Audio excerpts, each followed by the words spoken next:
So, our topics that we're going to cover today, this is March 29th. Good to have you guys here. Thanks for coming. Appreciate that. We're going to talk about our no smoking policy, lockout, tagout, Keene safety alert they sent out about distracted driving. I guess they had a sand truck that tipped over. We're going to talk about mud. This is going to be the muddy time of the year. It's just going to be starting, and it'll get real fun here real quick. We had an incident where one of our drivers hit a dead man anchor, and so that was not that they don't move. And then we had a spill in the containment, and so talk about the importance of making sure you shut your quarter turn valves and keep your fire valves and that all closed. So no smoking policy. I think it should go without saying that no smoking around any hazmat stuff, but there was a couple of guys that were reported for actually smoking cigarettes while they're loading their truck here at the bulk plant. I have no idea why somebody would do something foolish like that, but don't put your life in jeopardy. Don't do that. It's a no smoking area. Anywhere within this fence, it's a no smoking area. We're going to be putting up signage, and there's a smoking area at the gate on the east end over there. But just make sure you're outside the gate or the fence if you're going to smoke. Common sense should be common sense. Okay, lockout, tagout, general awareness training. I guess there was an incident with on the bulk plant. There was a crew, roustabout crew, that was doing some work on it, and one of the contractors came in, threw a hose over the berm, and hooked up to a hose and opened a valve that so it caused a spill inside the containment. But it was locked out, but that valve obviously was not locked out properly. Is that correct? Correct. Yeah, from the report. So anytime you see something locked out, we got a new lockout tagout kit that I brought up today. So if you see anything like a truck that has a tag on the steering wheel, don't take it. It's locked out for a reason. So anytime you see a tag on something or lockout tagout, just please make sure to not use that piece of equipment or not use that. Don't turn that piece of equipment on. Common sense lockout tagout procedures. Anytime you see something locked out, don't try to start it, and just kind of be aware of that. And that's an OSHA violation if you have a truck that's tagged on the steering wheel and you just cut the tag off and take off with it. Yeah.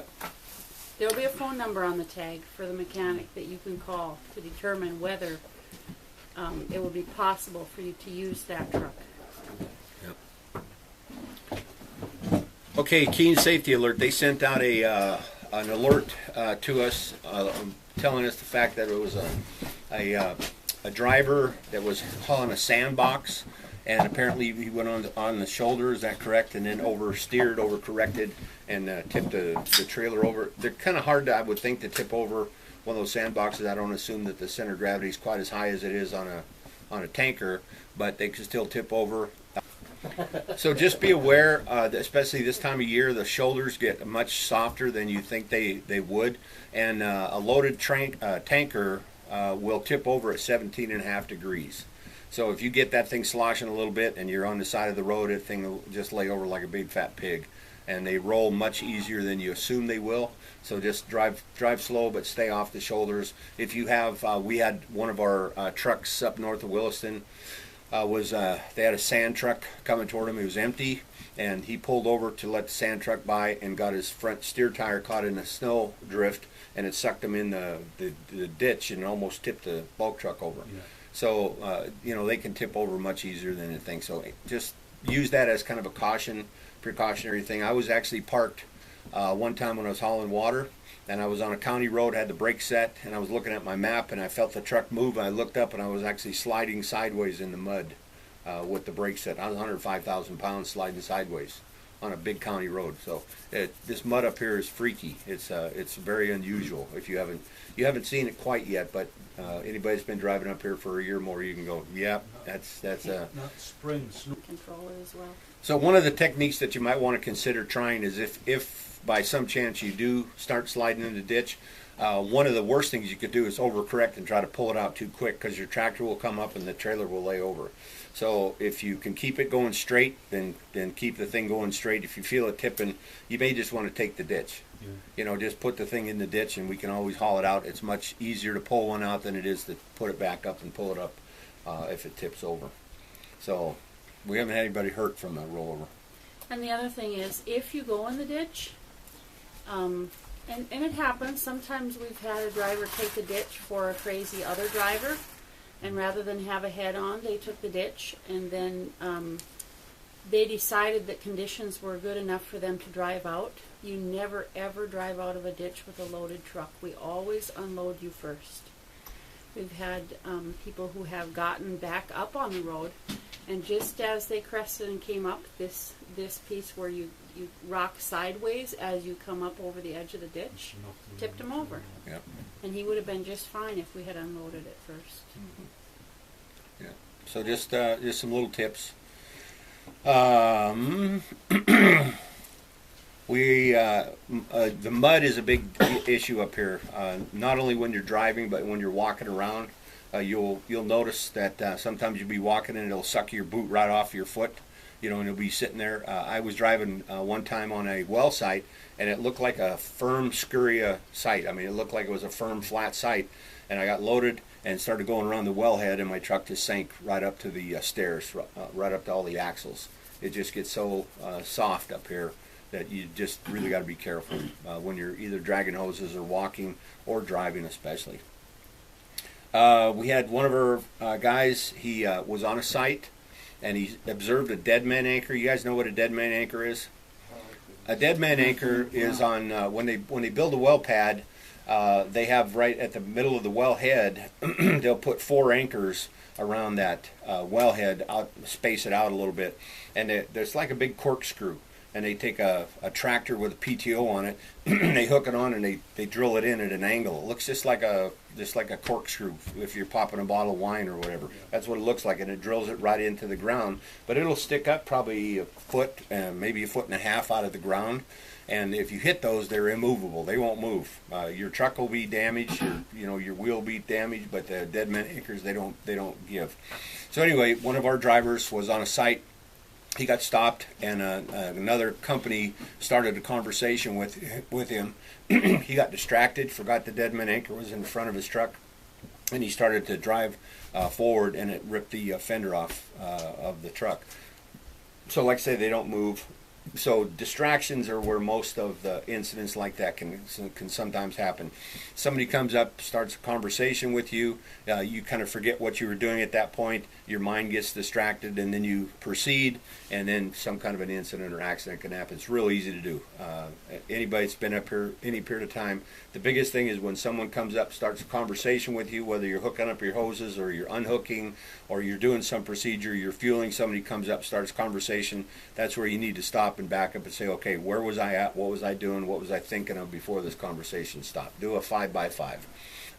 Take 5 steps back, have a 5-minute conversation, or rethink about what you're doing before you proceed. I've had accidents that have happened to me like that before, where somebody starts conversation, and next thing you know, there's water on the ground or some kind of incident, and you slap yourself in the forehead and go, I knew better than that, but I did it anyway because I got in conversation with somebody. So being distracted is something just to watch out. Whenever somebody starts conversation, there should be a little warning light that goes off in your head. Say, okay, this is what I was told. I need to refocus and think about what I'm doing. Has that happened to anybody else? Yeah, happens a lot. And think twice about distracting somebody who's doing a safety-sensitive job. Mm-hmm. Somebody's out here and they're loading, and you could, or they're hooking up their hoses. You could wait to go up and talk to them till everything is hooked up and they've got everything right and they turn the pump on. Then you can talk to them. You can stand there together and watch that and visit. But try not to interrupt when they're doing the critical parts and when they're analyzing where their valves are and making sure everything's right. Those critical times. Mm-hmm. Yeah. And something that you may want to consider too, I've seen it happen at disposals where you have maybe you got a pusher on a site, or maybe you have somebody else that comes up and tries to help you hook your truck up. That's something that you want to maybe be polite about it and say, hey, I appreciate you wanting to help me, but I appreciate it if you don't, because I'll get out of my sequence and I'll forget a step.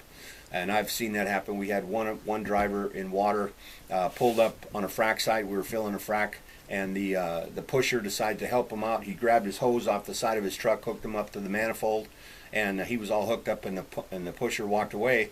Well, somebody pulled out in front of him, so he thought he was going to pull forward to the next spot, but he was already hooked up to a manifold. And there's 6 trucks dumping water into this manifold, and it looked like a geyser, happening there.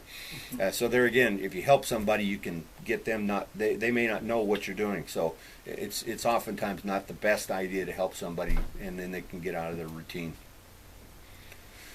We had a spill in a containment.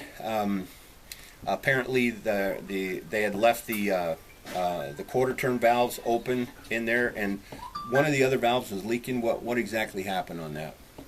I think they discovered it, and the other crew, but it was a leaking gasket on the pump, and if they had shut the fire valves and shut the quarter turn valves, they felt that pump wouldn't have been leaking. Okay. All right. Yeah. Anytime you transfer fluids, just make sure to shut all your valves. You can. It takes you 10 seconds to open the valve. So go ahead and make sure those valves are all closed. I've come up on sites numerous times and seen the transport sitting there. It's on a containment, sure enough, but those valves are all left open. Yeah. And it's always best to make sure to, once you're done transferring fluids, then shut those valves and make sure something doesn't leak. A gasket can leak, pump can be leaking, and then you don't catch it. So that's kind of a little tip that you may want to pay attention to. Hose too. Cap the hose. Cap the hose. We got API heads that go to shit. Sometimes we don't get out there right away. Take that API head off and cap the hose. Yeah. Had a couple incidents where the hose wasn't capped and leaked out. Yep. We saw today. Yeah. Yeah. Or you thought you had the quarter turn all the way closed, and you didn't, and so you had sucked back, and so the hose wasn't full when you left. But then when you came back 4 hours later, there's fuel all over. Mm-hmm. Slow leak. Yeah. Some of our clients are saying to us, can you please, how do we stop these leaks? I mean,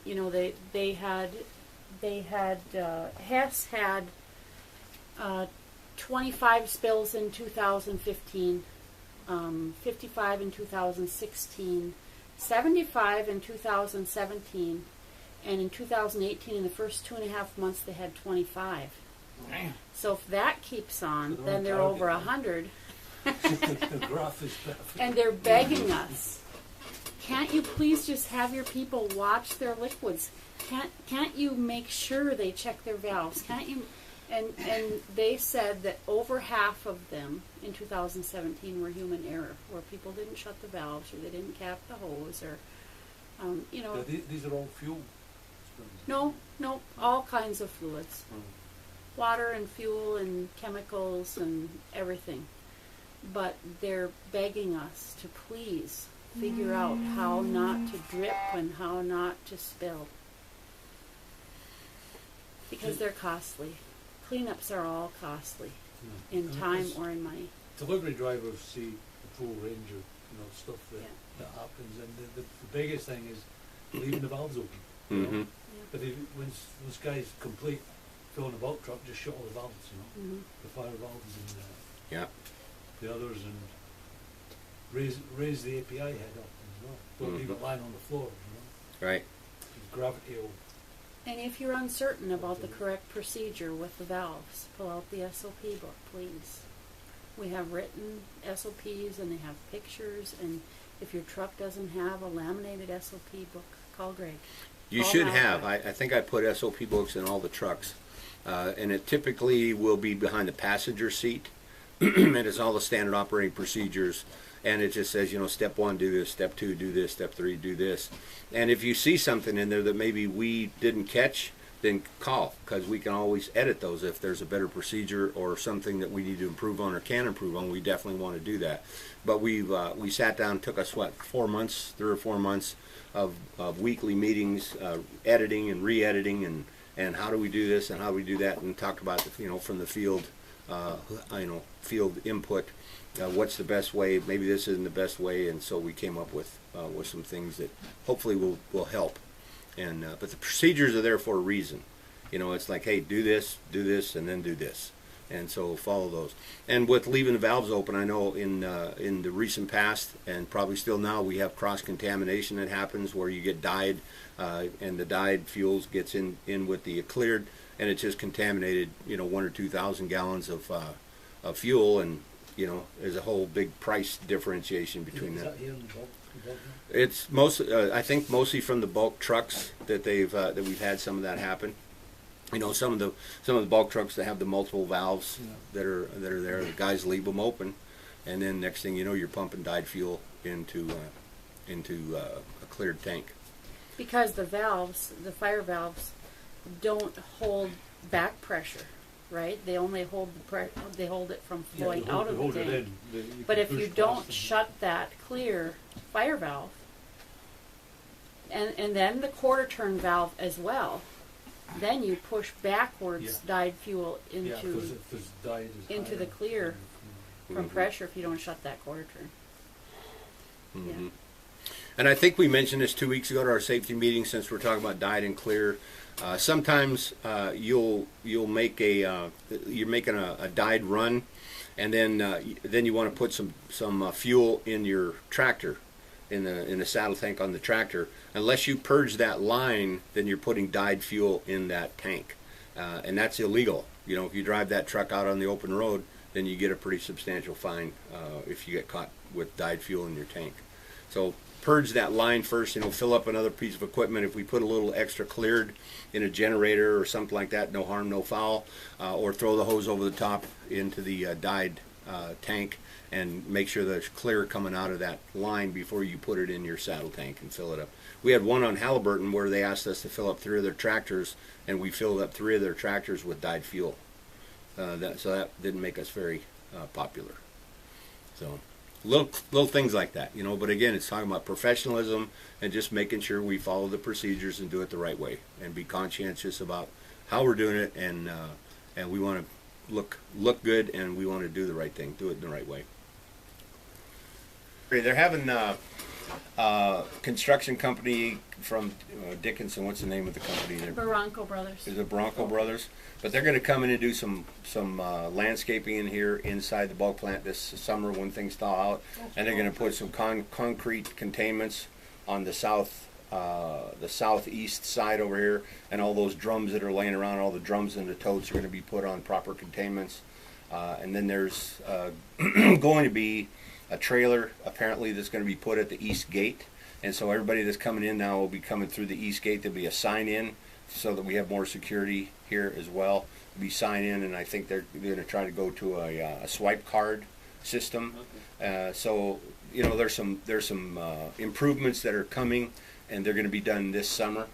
So between now and fall, you're going to see quite a bit of construction and things happening around the yard here. The South Loading Dock, there's still no ground cable. On which one? The south. Both of them. The south? Okay. No, north one off and The other one it's not hooked up. it isn't. No, they got no cable just wrapped around the cord, and that's it. On which one? Well, on the south one, there hasn't been a cable on there for a few weeks now. Yeah, but which one are you talking about, Fred? The north one. Okay. We have to use the vehicle cable to hook up to the with the bolt. Yeah. With the cable's bolt. Does it have a clamp at least? No, there's No, nothing. that's The cable It's a rope is cable. coiled up and is laying on the ground. Okay. I was gonna say whoever There's drove off there's with it took it all. There's a bolt on the framework that it hooks onto. So guys just run the ground cable. Like Yeah. that. And that's a big issue. That's a safety issue. Yeah. I know they had the electricians come out here and got the electricity in the bulk plant finally up to code. They're going to have the Scully systems apparently operational. I'm not sure exactly what the time frame is when that's happening, but they'll have the Scully system. If you don't know, it's a cable you hook up, and if the truck is equipped with it, it prevents the truck from overflowing, and it grounds it at the same time. Yeah. Yeah. Same as that in the plane. Yeah, just like the refinery. So we're bringing this up to par and up to standards, but there's a lot of work that needs to be done. There's some that has been done recently. We have signage that we got, so you're gonna have signs at the loading docks and on the gates and we have surveillance cameras finally installed, and the goal is to make it as as close as possible to where it would feel like you're actually coming into a refinery, because this is a hazmat location and it needs to be up to standards. I was